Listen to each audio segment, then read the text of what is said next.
विदर्भात पुन्हा एकदा उष्णतेची लाट। अकोल्याचं कमाल तापमान 44 अंशांवर पोहोचलं। आजवरच्या सर्वोच्च तापमानाची अकोल्यात नोंद।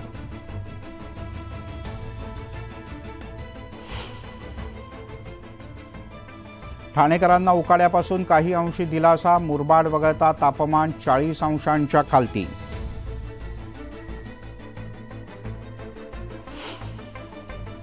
कोकणातला पारा मात्र वाढला। नागरिकांनी दुपारी बाहेर पडणं टाळा। कोकण विभागीय आयुक्तांचं आवाहन।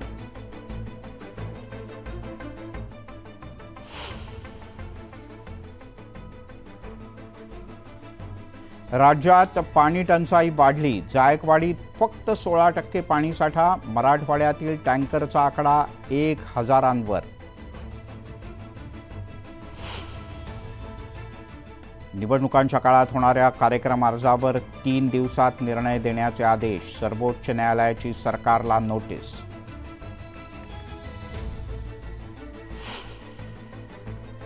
धनगर आरक्षणाची याचिका सर्वोच्च न्यायालयानं फेटाळली। योग्य निकालात हस्तक्षेप करण्याची गरज नाही, न्यायालयाचं स्पष्टीकरण।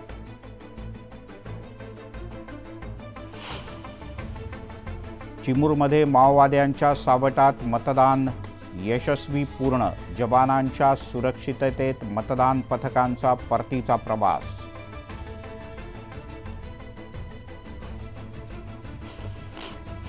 मुंबई पुणे एक्सप्रेसवेवर आता वाहनांसाठी वेगमर्यादा निश्चित। अप्पर पोलीस महासंचालकांच्याकडून अधिसूचना जारी।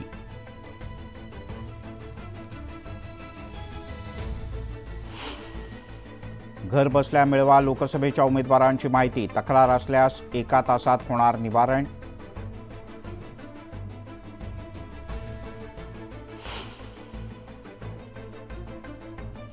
BBA, BMS आणि BCA परीक्षेच्या नोंदणीसाठी मुदतवाढ। 48,000 विद्यार्थ्यांनी केली नोंदणी।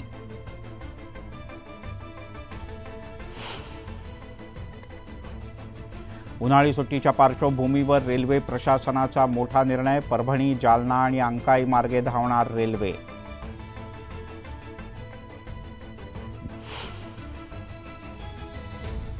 पश्चिम रेल्वेवर 1878 तर मध्य रेल्वेवरून 488 उन्हाळी विशेष रेल्वे गाड्या। सुट्ट्यांमध्ये प्रवाशांना दिलासा मिळणार।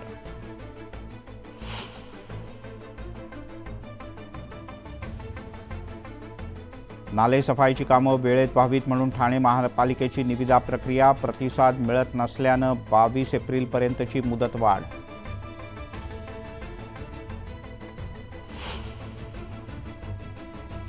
गोरेगाव पूर्वेच्या भागात 23 आणि 24 एप्रिलला 100% पाणी पुरवठा बंद। जलवाहिनी बदलण्याच्या कामासाठी निर्णय।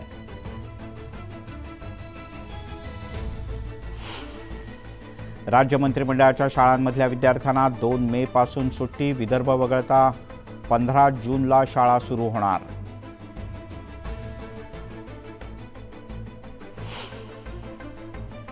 मुंबई विमानतळ जागतिक क्रमवारीत 95व्या स्थानावर। जगातील 100 प्रमुख विमानतळांमध्ये मुंबईसह देशातील 4 विमानतळांचा समावेश।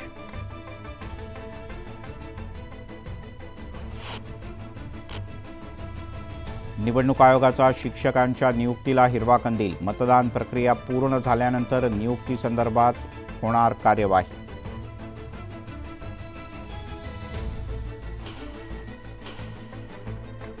इराण आणि इस्रायलमधला तणाव वाढला। तेल अवीवसाठीची विमानसेवा 30 एप्रिलपर्यंत स्थगित। प्रवाशांच्या सुरक्षेसाठी निर्णय।